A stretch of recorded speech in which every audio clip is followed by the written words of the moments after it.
એકદમ soft juicy જોતા જ ખાવાનું મન થઈ જાય એવા ગુલાબજાંબુ મેં ઘરે તૈયાર કર્યા છે. જોઈને તમને બિલકુલ જ વિશ્વાસ નહીં આવે. એકદમ છેક અંદર સુધી ચાસણી ગઈ છે. એનું જે ટેક્સચર છે એકદમ પરફેક્ટ છે. જેવા આપણે મીઠાઈવાળાની દુકાનેથી લાવીએ છીએ ને સેમ એવા ગુલાબજાંબુ તૈયાર થયા છે. તમે પણ આવા ગુલાબજાંબુ ઘરે તૈયાર કરી શકો છો. પહેલી વારમાં જ એકદમ પરફેક્ટ બનશે. આજે આપણે પૂરા માપ અને બધી ટ્રિક્સની સાથે આ રેસીપી તૈયાર કરીએ. હું છું હેતલ. કિચન ક્રાફ્ટમાં તમારા બધાનું હાર્દિક સ્વાગત છે. તો ચલો આજની મજેદાર રેસીપી બનાવવાનું શરૂ કરીએ.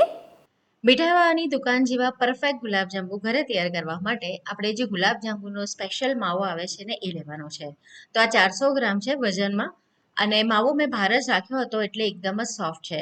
તમે જો એને ફ્રીઝમાંથી બહાર કાઢવાનું ભૂલી ગયા હો તો તમારે એને છીણીથી છીણી લેવાનું. આપણને એનું એકદમ સરસ સોફ્ટ ટેક્સચર જોઈએ છે. એટલા માટે આ બધી જ નાની નાની વાતો છે એને ધ્યાનમાં રાખવી ખાસ જરૂરી છે. માવો તમારો જેટલો સરસ મસળેલો હશે એટલા જ તમારા ગુલાબજાંબુ સરસ બનશે. તો માવો અત્યારે એકદમ સોફ્ટ છે. એની અંદર મેં અત્યારે એડ કર્યું છે 100 ગ્રામ પનીર. આ ઘરે બનાવેલું પનીર છે. તમે કોઈ પણ માર્કેટમાં જે મલાઈ પનીર મળે છે સોફ્ટ હોય એવું લઈ શકો છો. આ ઘરનું જ છે તો એકદમ જ સોફ્ટ છે તો એને પણ મારે ખમણવાની જરૂર નથી. હવે માવો અને પનીર બંનેને આપણે સરસ રીતે મિક્સ કરવાના છે. તો આપણે શું કરવાનું, થોડું થોડું આ મિશ્રણ લેવાનું અને હથેળીનો જે પાછળનો ભાગ હોય ને એની પર વજન આપી આપણે એને મિક્સ કરતા જવાનું છે. આ બંને જેટલું સરસ મિક્સ થયું હશે ને એટલા જ તમારા ગુલાબજાંબુ છે એ સોફ્ટ બનશે.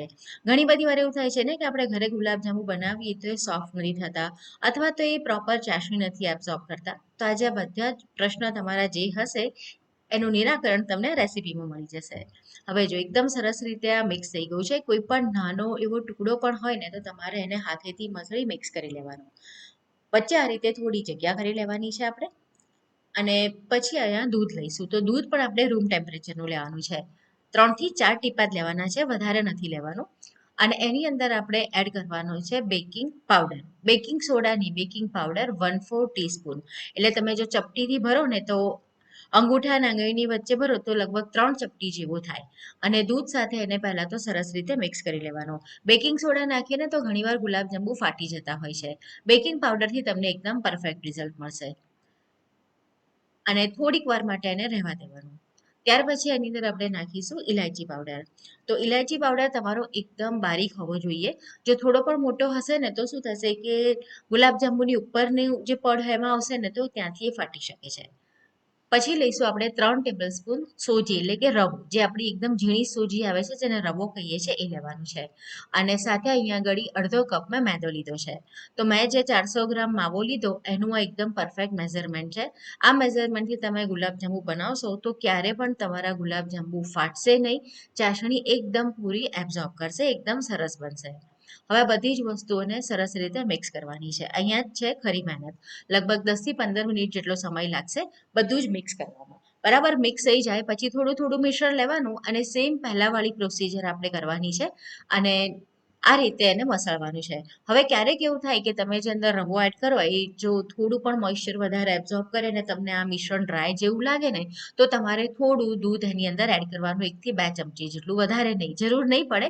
પણ કદાચ કોઈક વાર એવું થાય તો તમારે થોડું દૂધ એની અંદર એડ કરવાનું. જો મસળી લેશો ને એટલે એનું જે ટેક્સચર અને કલર છે એને તમને ફરક દેખાશે. આપણે એને એકદમ સ્મૂથ કરી લીધું છે તો બસ આ રીતનું ટેક્સચર હોવું જોઈએ. તો થોડું થોડું મિશ્રણ લેતા જવાનું અને એને મસળતા જવાનું. આ તમારું સ્ટેપ જો પ્રોપર થયું હશે ને તો 50% તમારા ગુલાબજાંબુ એકદમ સરસ અત્યારે અહીંયા જ તૈયાર થઈ જશે. આ રીતે મિક્સ થઈ જાય પછી આપણે એને ઢાંકી અને લગભગ 15 મિનિટ માટે રાખવાના. હવે 15 મિનિટનો આ રીતનો રેસ્ટ આપવો ખાસ જરૂરી છે. મિક્સ કરી અને તરત જ એમાંથી આપણે ગુલાબજાંબુ નથી વાળવાના. તો આપણે ત્યાં સુધી ચાસણી તૈયાર કરી લઈએ. તો અહીંયા આગળ મેં લીધી છે 4 કપ ભરીને ખાંડ. અને એની અંદર આપણે એડ કરીશું 3 કપ પાણી. 400 ગ્રામ તમે જો માવો લીધો હોય, મેં જે માપ બતાવ્યું છે એના માટે આ ચાસણીનું મેઝરમેન્ટ છે.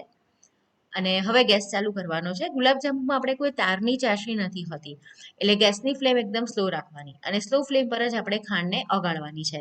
તમે જો ગેસની ફ્લેમ હાઈ કરી દો ને તો શું થાય કે ખાંડ ઓગળી જાય, ને જે ખાંડ ઓગળી જાય એ વધારે ઝડપથી એનું જે પાણી છે, પાણી સાથે મિક્સ થયેલું મિશ્રણ છે એ વધારે ઝડપથી ઉકળવા લાગે તો એમાં આગળ તાર બનવાની પ્રોસેસ શરૂ થઈ જાય.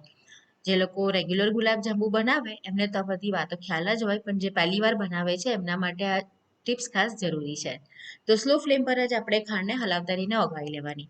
ઓગળી જાય પછી એની અંદર આપણે ઇલાયચી પાવડર નાખવાનો છે. તો 1 ટીસ્પૂન મેં ઇલાયચી પાવડર નાખ્યો છે અને થોડા કેસરના તાંતણા એડ કર્યા છે. આ ટોટલી ઓપ્શનલ છે. અને થોડું આપણે એમાં ગુલાબજળ એડ કરીશું.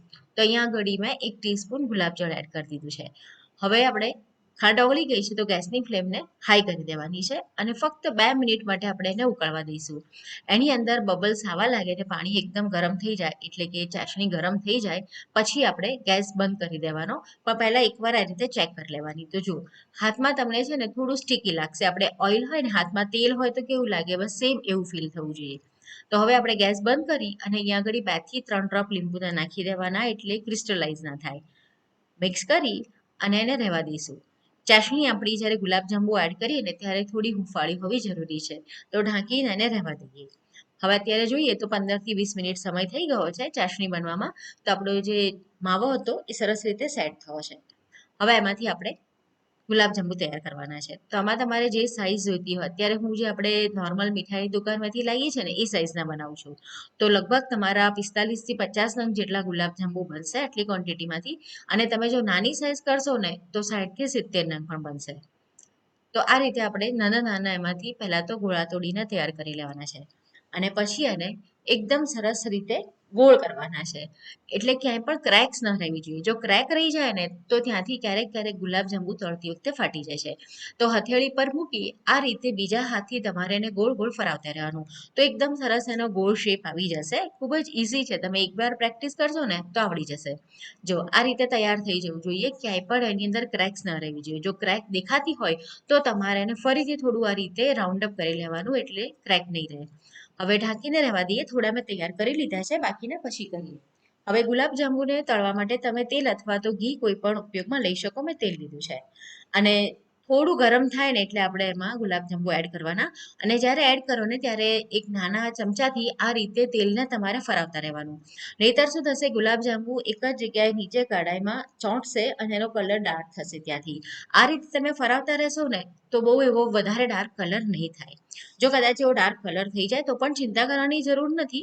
પણ આ રીતે તમે જ્યારે ચમચો ફરાવતા રહેશો અને એની અંદર ગુલાબજાંબુ એડ કરતા રહેશો તો એક જ જગ્યા પર ગુલાબજાંબુ રહેશે નહીં અને બહુ વધારે ડાર્ક કલર એની અંદર નહીં આવે. આ રીતે એડ કરી દઈએ પછી ચમચાને જ તમારે તેલમાં આ રીતે ફરાવવાનો છે. ગુલાબજાંબુ ઉપર ચમચો ન અડવો જોઈએ જ્યાં સુધી એ પ્રોપર તળાય નહીં ત્યાં સુધી. નહીતર શું થશે કે ચમચો અડશે ત્યાંથી ફાટશે અને પછી તેલમાં એ છૂટું પડશે. અહીંયા ફક્ત એક જ ધ્યાન રાખવાનું કે ગુલાબજાંબુને આપણો જે ચમચો છે એ ન અડવો જોઈએ.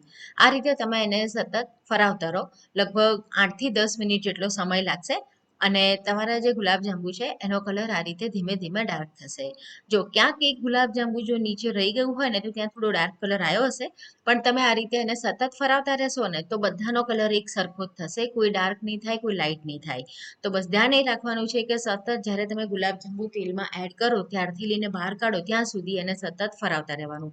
તો બધાનો કલર એકદમ બધી બાજુથી સરખો થઈ જશે. અને હવે આપણે એને કાઢી લઈશું. મેં આગળ થોડો ડાર્ક કલર કર્યો છે, તમે હજુ લાઇટ કાઢવા હોય તો કાઢી શકો છો. હવે ચાસણી આપણી ગરમ હોવી જોઈએ, એટલે કે હુંફાળી હોવી જોઈએ. તો જો ઠંડી થઈ ગઈ તો તમારે થોડી વાર માટે ગેસ પર એને ગરમ કરી લેવાની. અત્યારે હુંફાળી છે તો હું અત્યારે એની અંદર તરત જ એડ કરી દઈશ. આપણે તળીને બહાર કાઢીએ એટલે તરત જ ચાસણીમાં એને એડ કરી દેવા જરૂરી છે. ઠંડા નહીં થવા દેવાના. ચાસણી પણ તમારી થોડી હુંફાળી હોવી જોઈએ. આ જ પ્રમાણે આપણે બધા જે ગુલાબજાંબુ છે તળી અને ચાસણીમાં એડ કરી દેવાના. અને મેં એને 5 થી 6 કલાક માટે ચાસણીમાં રહેવા દીધા હતા. તો તમે જોઈ શકો છો કે ચાસણી એકદમ સરસ અંદર સુધી એબ્ઝોર્બ થઈ છે. ગુલાબજાંબુની સાઇઝ છે પહેલાં કરતાં ઓલમોસ્ટ ડબલ જેવી થઈ ગઈ છે. તો એની ઉપર આપણે બારીક પિસ્તાની કતરણ એડ કરી દઈશું ગાર્નિશિંગ માટે.